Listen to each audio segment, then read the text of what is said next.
Okay, I'm joined by one half of the UFC Fight Night Utica main event, Jimmie Rivera. Jimmy, how are you doing today? Are you finished up for the day? Yeah, I'm actually just leaving my school right now and headed home to get some rest and wake up in the morning and train. Wow, okay. So what's today look like for you? Has it just been strictly training, strictly teaching, or? No, usually the day, every day consists of training in the morning for 2.5 hours, then like a little lunch break, head into the city to go teach at my school, and then during one of my classes, one of my assistants take over and teach the class, and I go downstairs and hit another workout, whether it's bag training, running, cardio, whatever, wherever it might be, whatever I need to do that day to get in my second training session, and that's normally how the week goes Mm. on, Monday through Friday. And then Saturdays are my off day, and Sundays I train again. So a lot of training, obviously, Mm. to get prepare for a fight and get ready. Mm. So things really started to, you know, have you geared up a notch a little bit in terms of preparation now for the fight? Because we're a little bit kind of we've got a little bit of time, obviously June 1st. So how are things kind of going at the moment in terms of that? It's going great. I mean, when I got back from my honeymoon, I started training right away, and it was just basically figuring out, if they still wanted me to fight Marlon, if UFC wanted me to fight Marlon, and what the time frame was going to be. They wanted me on the April card. They wanted us to main event it, and we just, I told them I wasn't gonna make any decisions until I got back from my honeymoon and figure out from then. But I guess Kevin Lee and Barbosa got back to them sooner, so they said they wanted us to find the Utica card, and we said no problem. At least I said no problem, that's fine, and that's why we're on the June 1st card. But I know originally they wanted us on the New Jersey card, especially that Mm. I'm from New Jersey and Marlon trains in New Jersey, so it would make sense. But it just the cards didn't lie that way, so we ended up on the June 1st card. And there is a little bit of history between you two, stemming back to obviously last December, when you had obviously fallout of opponents, and then Marlon obviously offered himself up, and then things didn't really work out. Just talk a little bit about that whole situation and what occurred there. No problem. Well, I mean, I landed, and there was a whole bunch of fighters that wanted to fight me, but my only options were John Dotson and Marlon. And they said I could fight Marlon at 140 or I could fight him January 20th. So it didn't make sense to fight Dotson because he lost his last fight. So we said we'll fight Marlon, and we gave him 138. And they were like, no, it's got to be 140. So we said 140. And he said no, and we gave him 145. He said no. Then we said we'll fight him January 20th. And he said no. So I was like, all right, so you got a guy that you want me to fight, but he's saying no. And he's offering on social media that he'll fight me. It just makes him look like a chump, makes him look scared, makes him look stupid, really. And I said yes to him, and then they wanted to push the fight back to February. And I said I can't. I have my honeymoon. I can't fight in February. I'm going to go on my honeymoon. And they weren't all offering me any compensation or anything like that at the time. And they were like, no, well, we want you to fight. I'm like, well, I rescheduled my honeymoon 2 times already. I'm not going to do it a third time. I'm going to go on my honeymoon, and when I get back, we could figure something out then. Right. So how are your feelings towards him? I know you were facing off with him at the recent presser, and you had a little bit of a heated exchange there. And what are your feelings towards him? I'm just going to hurt him. You know what I mean? I don't like him. I'm not a big fan of his manager either. His manager was very disrespectful to my wife. Right. I don't really know what he said because he doesn't really speak clearly, and sounds like he has something in his mouth. You can't really understand him what he's saying. But I was just laughing because I heard someone say a comment behind me that was funny, and I started laughing at the comment. But what he said, I don't know what he said. I don't really care what he said. I'm just training my ass off so I can go in there, kick his ass, get my hand raised at the end of the night, at the end of the day. Mm.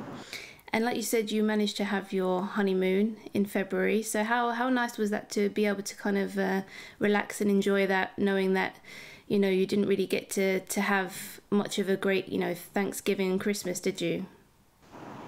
It was good. We finally got to go away. I haven't been away for couple of years now. I mean, a weekend here or there, like 2 days, a little getaway, like driving, but not like a real vacation for like a solid, 7, 8, 9, 10 days. So it was nice to get away and nice to just relax and not worry about fighting or my school or anything else, and just focus on just relaxing and having a good time. And how disappointing was that when you had those fallout of opponents and you do that whole camp, the whole preparation for a fight, and then it doesn't happen? How frustrating or how disappointing is that? And has that kind of fueled the fire in terms of going into this one and being eager to get back in there? I think what's fueled the fire the most is that, how disrespectful his manager was to my wife, and how I'm just going to take it out on his fighter.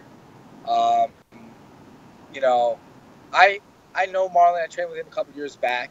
He's a really nice guy, but he's not one to really talk shit, and he's trying to say all this stuff, and none of it's making sense. Even at the press conference, he was trying to, I don't know what he was trying to get his point across, but he was like basically nagging and complaining about me not taking the fight. And I said, I gave you 4 times, 4 opportunities to take the fight, and you said no. And we had the contract signed. We're fighting June 1st, so we'll fight June 1st, and that's it. And I left it at that.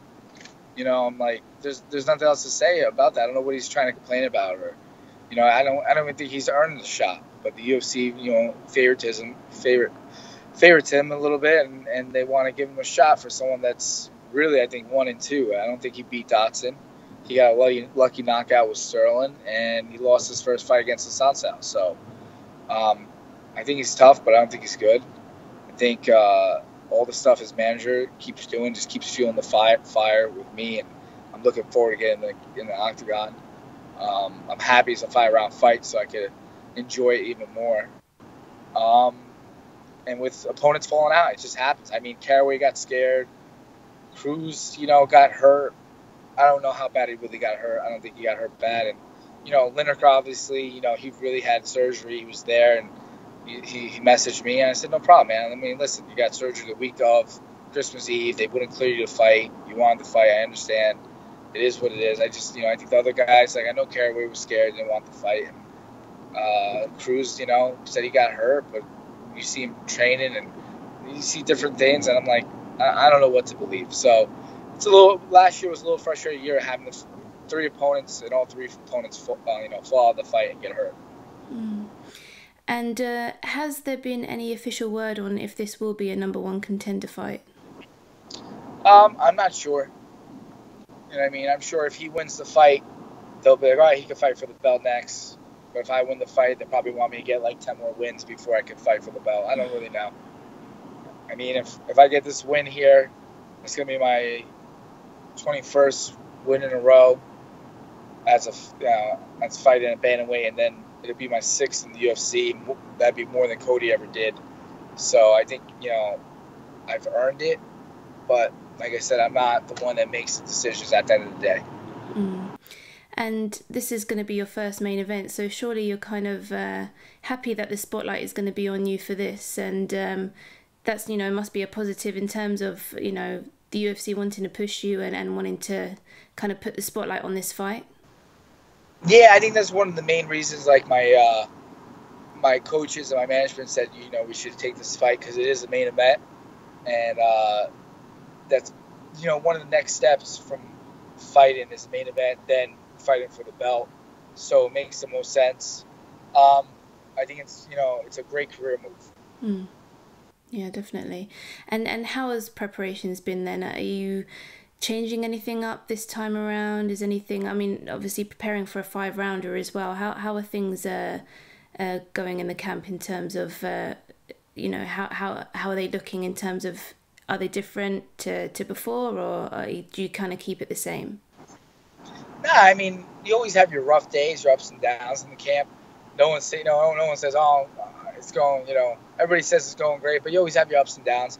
I mean, camp's going the way camp always goes. You have some hard days, you have some great days. You know what I mean? It's a 5-round fight, so just pouring on extra cardio for the fight instead of doing 3 rounds, and that's pretty much it. Mm-hmm. And what are you going to be expecting from Marlon June 1st? I think Marlon's going to fight the same fight he always fights. If you watch his other fights, I don't really expect anything out of the blue. But again, you never know. I'm just looking to go in there and stick to my game plans I have with my coaches and get my hand raised at the end of the fight. And how would you see it unfolding? Well, obviously, I want to knock him out, but you can't always get what you want. So as long as I get my hand raised, whether it's a decision, a choke out, or a submission, or a knockout, I'm gonna be happy as long as I get my hand raised at the end. Like I said, everybody's like, oh, you want to knock him out. You always want to knock out the guy, but some guys just don't go down, or sometimes you hit the guy right in the butt, and shit happens. So you never know. So I just want to get my hand raised. That's the main focus: getting my hand raised at the end. And Utica, it's not too far for you, is it? Nah, it's like a 3-hour drive. Okay. So you're going to have a lot of support there? Yeah, a lot of support. A lot of my friends and family, teammates, and students are buying tickets and coming out to it. It's a Friday night, so it's a little, different than a Saturday night. But, I'm looking forward to it. I love always fighting close to home. It would have been great to fight in Jersey, Atlantic City, but, it didn't work out. But 1 extra hour away, I think it's still worth it, and it's great to have people come out and support me. And what do you think about the obviously the title fight that's going to be happening in August, the rematch with Dillashaw and Garbrandt? What's your thoughts on that? The first fight was kind of close in a way. He got a good shot in Cody in the first round at the end.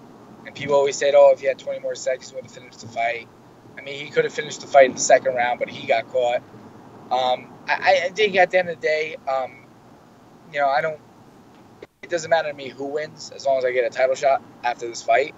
But I'm looking forward to the fight. I'm looking forward to attending it and watching the fight live and seeing what happens. What's your prediction? Who do you think comes away with the win? I think TJ's going to get it again. People doubted him, and there was a lot of hype behind Cody, but I think TJ gets it done again. It should be interesting watching the fight again and see how it goes. And if we do get to see Khabib versus Conor, what do you think? How do you think that goes down? I got Conor on that one. I really do. I know, Khabib has decent hands and unbelievable wrestling, but I just have Conor on that one. I just feel like he's going to be able to pull it out. He always backs up what he says, and he's got really good striking, and I think he'll be ready to stop the takedown and to throw his hands. And what did you think about that whole fiasco during UFC 223? I think he went about it the wrong way. I know he was trying to make a point. Obviously, probably draw some attention to it, but I think it took a little too far. It happens. At the end of the day, if you think about it, Conor McGregor wasn't on the fight card for that pay-per-view, but stole the show away, not being on the fight card, and got all the publicity for it. So it was kind of crazy. And then guys getting hurt from it, and then people not making weight. it was a big fiasco. That card, it was meant to be a really good card, and it still was a pretty good card for losing a lot of high-profile names. But it was a big, things were crazy 24 hours before the fight happened. Well, thank you so much for your time, Jimmie. We look forward to your main event fight June 1st against Marlon Moraes. And get some rest. Thank you very much for talking to me. No problem. Anytime. Thank you. Thanks. Take care.